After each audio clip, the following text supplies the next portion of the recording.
And we're live. Jess and I had our faces ready, and then it took like 10 seconds. It's much more delayed than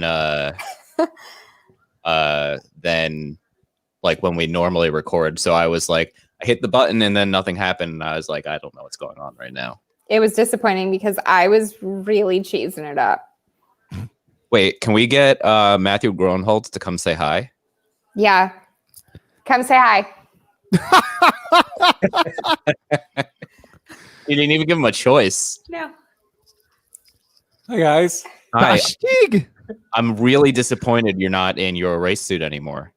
Dude, it was like 88 degrees, basically 90 degrees, and I was sweaty, so I got out of that thing. Tell the homeowner to turn up the AC. Yeah. What a terrible host. So then I could at least be cool while I'm sitting in my own sweat. Mm-hmm. Matthew Grunholz, what a legend. Jake Neely says, wow, I see where I stand. Jake, it just so happens to be that, as you can tell, Matthew is in the same house as Jess, so he automatically gets a guest spot because he's there by proximity. Why is Jake talking? he can stay forever. Yeah. I think we found our fourth co-host. Sorry, Jake, but that's the way you do it. You don't beg for Matt to get fired. Yeah, if I get fired. Hashtag sorry, not sorry. Yeah, if I get fired, I guess other Matt's taking over. Yep. Matthew, so since you're on, who is your prediction to win tonight? Honestly, I mean, it wasn't going to be my first pick, but right now, thinking I'm Ryan Hunter-Reay, I mean, he could be go back to his old consistent, fast ways and pull one out. No, you're breathing life into Mike. It's not okay. I didn't say I was okay. I'm going with my gut here. Okay. Not Marco. Jess, your pick. Your pick. Jess. To win. I'm sorry, I'm not listening. We're good at this. For the race. I think I'm still going to go with Santino, even though he's starting in the back, because it's going to be so fun to watch him. Okay, Matt. Yeah, I'm sticking with Dixon. And front row start doesn't hurt. So I picked Hinchcliffe. He's starting 15th, which I guess is better than 24th. Don't give up now. By process of finding any hope I can, yeah, I'll stick with that. But I'm gonna give you grief about your Hinchcliffe pick on Tuesday, not your whoever you decide now pick. That is a very Pollyanna optimistic. Well, at least he's not starting 24th outlook on the race. On your pick, Jake, so. Marco's not winning, and I was gonna say I don't want to do cheese whiz. Jake wants Marco to win, so. All right, so Jake, because you're watching, who is your pick? Who is other than Mark? Who's going to finish in second place? Which means who's going to? So Jake, who's going to finish in second place in your view? I would say Marco. Yeah, Marco can't finish in every position. Marco's going to finish. Period. Well, that's a good way of looking at it because that's better than Iowa last year because he didn't finish. Power. I thought he was going to say something ridiculous. So willpower on an oval can't really go too wrong. I'll take it. I mean, I don't think that's a bad pick. Well, no, you can't throw up emoji either, Jake. About qualifying, is that poor power or is it... I don't know. My biggest takeaway or pitfall candidate was Takuma Sato. What on earth kind of line was that into turn one? This one time I said he was going to struggle. I'm just saying. Well, you're also the bug on his windshield. No. On his wall. No, that's what me and Mike determined that. I know you guys determined that. You both are hot messes, though. I'm not usually right, but it's really nice to be the fly that didn't crash in qualifying. I'm right now. I'm drinking a little fly beer or fly water in this case on the flag stand, waiting for everything to start. Apparently, I'm a dead fly. That's what you guys told me. So, or one was just severe whiplash. Yeah, it was. I'm glad he walked away. That was a pretty nasty hit, but I just don't understand. And he was saying in his interview, he was like, that was my warm up lap. It's like, yeah, it's still kind of a one groove track right now, though. So I'm not quite entirely sure what you were trying to accomplish there. Who knows? So Jake says the Penske cars also took a higher entry into the corner, but not Sato high. Read the other one because the other Jake comment is actually I'm not. no.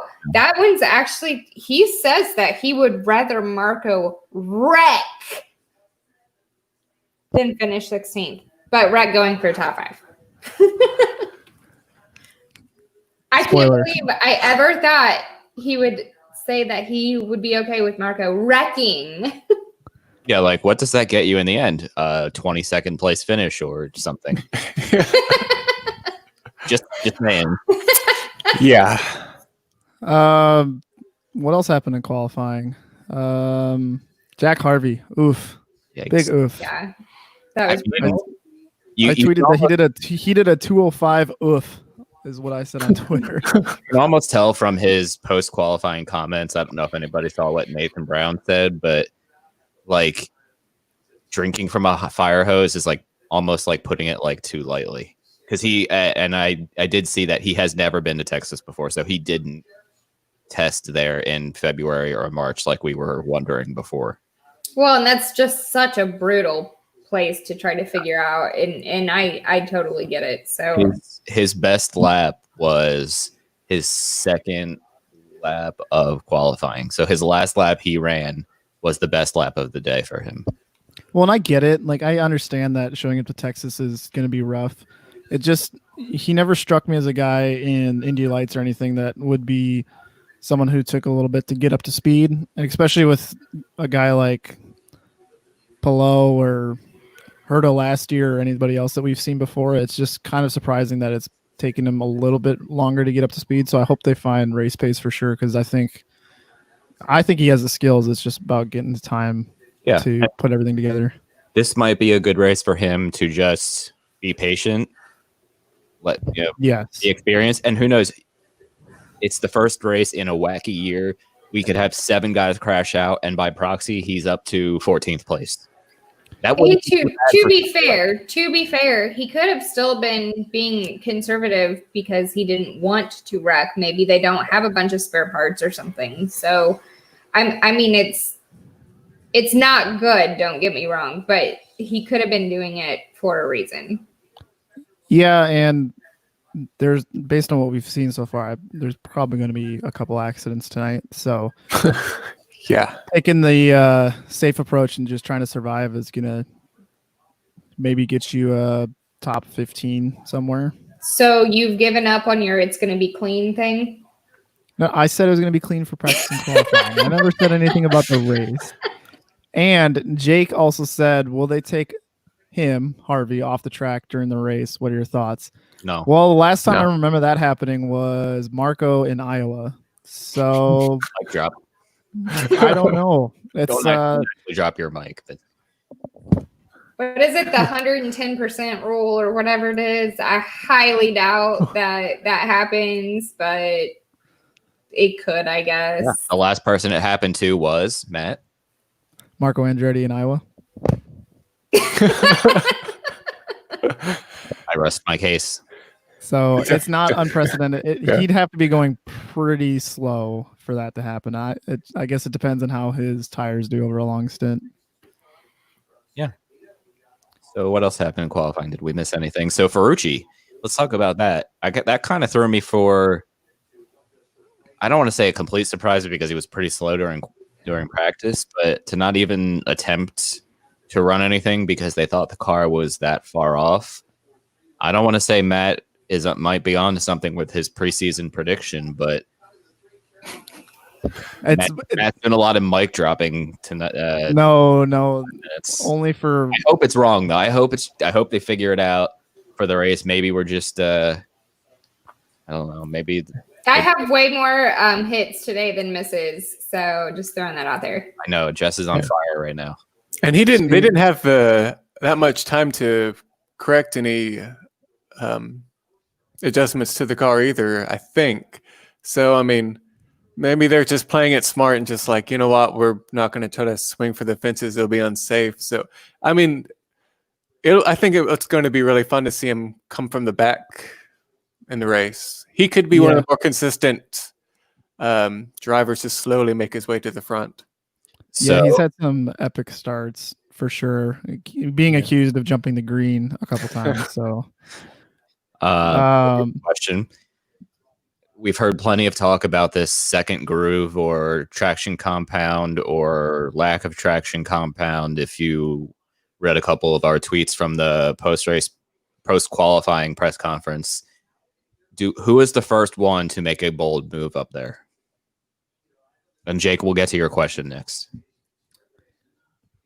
My race win pick, because he's got to make crazy moves to get to the front.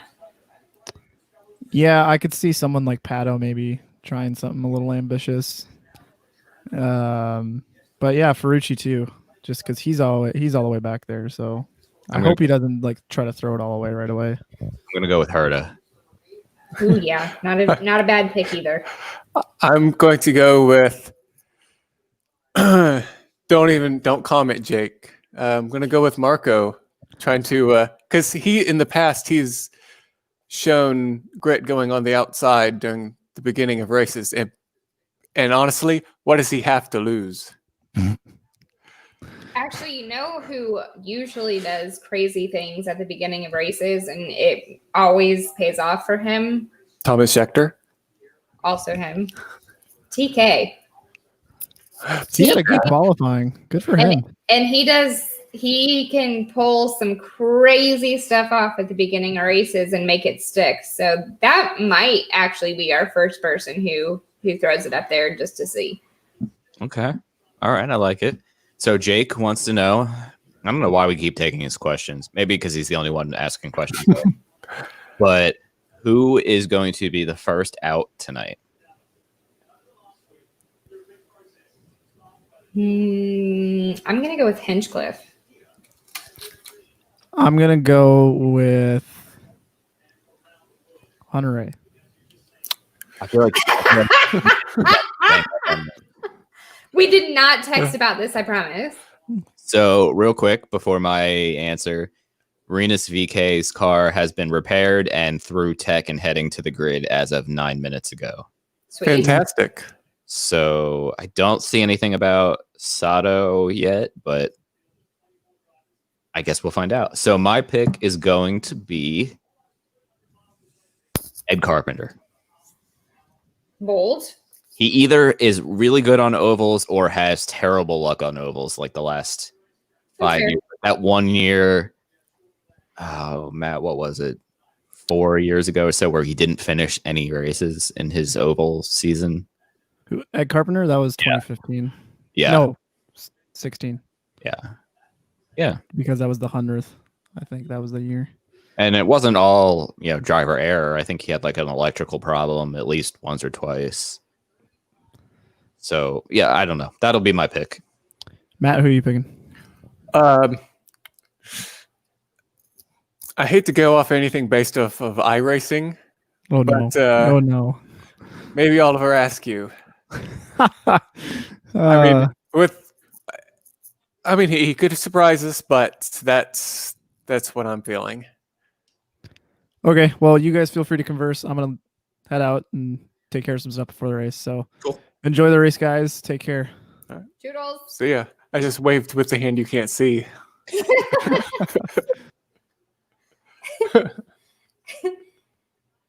I am going to turn off the camera for a second to fix my headphones, but keep talking. Okay, so let me pull back up the thing. We don't have any more questions yet, but let's see. Who do you think is going to be the highest finishing rookie tonight? Ooh. Well, I can't say Askew now, can I? Nope, guess not. That was like in the season preview when I picked RHR to win the season preview, but not have the most podiums. It's going to be a weird math year, apparently, in his mind. Math is weird no matter what year it is. That's fair. Let's see here. Rookie. I'm going to go with Pelot. I think he was steady all practice. I don't think he's going to be fighting for a podium finish necessarily, but I think he's got what it takes to, let's say, play it smart all race and maybe just work his way up the field through pit cycles and maybe a crash or two. So I love what I see from him so far today. And I know we're basing that off of 2 hours plus 2 laps, but that's just a guess. Okay. Yeah, you gotta walk before you can run, and I think that's the approach he's taking. I mean, he's being consistent. He's not showing. He's being smart about it. He knows he's a rookie. He knows it's his first time there, so I think he'll take it easy through the race and squeak. He could squeak a top 10 out of this, really, to be honest. Yeah, if he stays safe and stays clean, absolutely. I'm gonna pick somebody different though. Not actual rookie, but rookie to this track. I'm gonna say Pato O'Ward. I feel like he is in the right mindset. I guess he knows that the place can be kind of brutal, but as he said, he was putting on his qualifying pants earlier. He didn't do super great there, but I think that he'll put on his race pants and come out and just try to keep things clean and basically learn from it. So I think that he's going to have to be my pick. And thanks to openwheels.com for the comment that Pelot is the top starting rookie. If that's 10 or if you want to join for, I don't know, we'll probably go for 10 more minutes so we can relax a little before the race. Shoot me a text and I'll send you the link. But let's see, what else do we have? I am really struggling right now. I got the worst migraine about 10 minutes during that media call that you and I both almost forgot about because food. Yeah, food. Somebody at IndyCar texted me and they were like, "How is the Zoom going so far?" And I had been on for about all of 47 seconds. And you're like, it's great. It's totally like, fine. I got to be honest with you. I'm like, so far, so good. But I missed the first couple minutes because I was stuffing my face with sushi. And yeah. Yeah, I was I was sitting on the couch eating pizza and I was like, oh God, I forgot. So yeah, food is much more important, and if you have listened to us at all, you will know that. And yes, my food did involve cheese, and of course it was pizza. So I mean, like, it's not even a question. It wasn't Pizza Hut though, so that's a shocker. Yeah, where did you get it from? Because if you ordered Pizza Hut, it would have arrived at it would have been after the race was done. Yeah. No, we got Papa John's today. Good choice. I think I had Papa John's at your apartment last year. Probably at some point. Yeah. And speaking of cheese, Oh no. the whole bet thing where Matt would have to, was it a mouthful of cheese whiz? Like that's basically liquid plastic, and Matt eats that kind of cheese anyway. I mean, he does have a point. And now Matt can't defend himself. Which is fun. Yeah, that's Yeah. you guys always gang up on me so much. It's time to gang up on him a little bit here. His predictions that's will fair. work. I don't really know if they are. We always gang up on each other, period. So, I mean, you guys told me my fly was going to die. We weren't wrong. I mean, that's true. But it also made me right because I said it wasn't going to do well. I mean, he can still do well. He still has. Yeah. Remember, it's 2020. Weird things have been yeah. happening all year. Shoot, I did forget what year we were in. Yeah. Crud. All right. Yeah. I mean, maybe now he's thinking, okay, maybe less attack, more chance to finish the race. Let's not be real here. Let's not kid ourselves here. It's all more attack, more chance. Yeah, I know. He wasn't. Now he's probably thinking, I wasn't attacking enough. Right. Or maybe he wasn't attacking the correct way. Yeah. Wrong attack, wrong chance. That's going to be the episode title this week. Or wrong attack, no chance. How about that? Wrong attack, no chance. All right, I like it. Yeah. Wrong attack, no chance. I see nothing on Sato still as I scroll through social media. I thought that maybe his car could be okay, considering it was just saw suspension damage, and I thought the nose cone may have taken the brunt of the blow, but I don't know how much ripple effect it had on the chassis. Here we go. So this is not a particularly useful update, but Joey Barnes, who does some writing for Racer, and hey Tanner, Tanner, your mic is muted right now. Who writes for Racer and Auto Week and Motorsports Tribune, said Rahal Letterman Racing is repairing the primary car for Sato because the tight time window between qualifying and the race would make moving the engine and whatnot to the backup car nearly impossible. So they are still working on the car as of a half hour ago. So Tanner, we're going to put you on the spot here. Will Takuma Sato make it in time for the race today?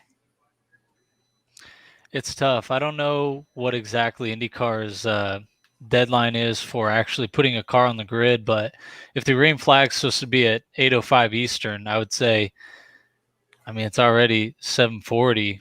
I think they've got to be out there in the next 10 minutes or so. So it's just a really difficult spot that they were put in, obviously, when the accident happened.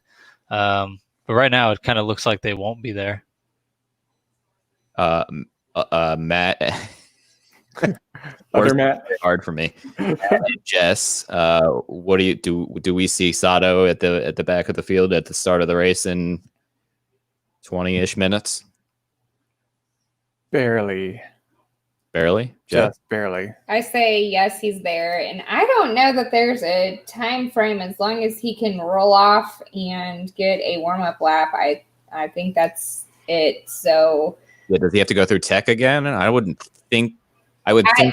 Yes, he would have to go through tech, but I don't think there's a time frame as far as him actually, I don't think he has to be sitting on the grid before they actually roll off. I think he just has to get up there and be able to roll off and get a lap in. I don't like that Portland Trailblazers hat, but then I'm digressing. Hey, man. Well, the hair is wild in quarantine, so I had to cover up a little bit because it's been a long day. But Mike, you're gonna lose that hair, right? If you didn't know, I think I said in a group chat the other night, I was probably very tired, that if Marco Andretti won the race, I would shave my head on live stream. Well, that would be interesting. I would probably join you if it came down to that. I'd get a buzz. I don't know if I'd go all the way, but that'd be some long odds. I can't wait. Yeah, I mean, buzzing. That's fine too. Either way, I wouldn't ask you to actually shave your head. although it'd probably be easier, honestly. Yeah. It'd be pretty low maintenance for a little bit. Yeah. No product at all. It'd be cheap. I haven't combed my hair once since quarantine, so we're going on nearly 3 months. So I have to comb mine now because I have hair. When we started this, I really didn't have hair. Yeah, I haven't combed my hands, my hair or my hands, or put on like jeans or anything since when I got home from the airport when I thought I was going to St. Pete. Yeah, and I just unpacked my suitcase from literally this morning. St. Pete, like for about 6 hours ago when I was trying to find this polo shirt. Yeah, when I told you I put mine on. Yeah, you were trying to find yours. I found a lot of shirts in there that I was like, that's where that shirt went. Not a shocker. I know. I'm embarrassing. So what other questions can we come up with here? Oh, we have to ask Tanner, since he didn't predict it before, since he wasn't on. Your 3 podium finishers. Well, I still think Rosenquist has a good chance tonight. I liked him before coming in. I know Mike and I have talked about this a little bit this weekend, but I still think from 9th he can be a contender. So I think he'll be on the podium. I think Rahal Ray Hall is a guy that I had my eye on. I think he'd have a better shot to win than Rosenquist. So I'm going to pick Ray Hall to win, Rosenquist to be on the podium, and Hunter Ray. I mean, he's a gamer, man, and his crew did a great job of getting him back out there after, somewhat of a substantial wreck with the different things that they had to switch out between practice and qualifying. So maybe Hunter Ray will be racy tonight. I think, Newgarden and Dixon, they're obviously blistering quick right now. And I'm looking forward to seeing how each driver kind of starts off, because this impound between qualifying and the race, that's an interesting wrinkle where, they can only pretty much work on small adjustments like wing angle and wickers and maybe tire pressures. So it'll be interesting to see what adjustments are made at the first pit stop after guys kind of get those first 35 laps or so in. But I'll go back. I'll say Ray Hall for the win, Rosenquist and Hunter Ray on the podium. I like it. On that note, we will wrap up our pre-race chat since, it's almost race time and got to get our TVs and everything set up. So Tanner, thanks for coming on for a few minutes. Matt, thanks for joining us impromptu for a little bit. And Jess, I'll talk to you later. Absolutely. And I will talk to you guys all later. Have fun. Enjoy the race, guys. You too. You too.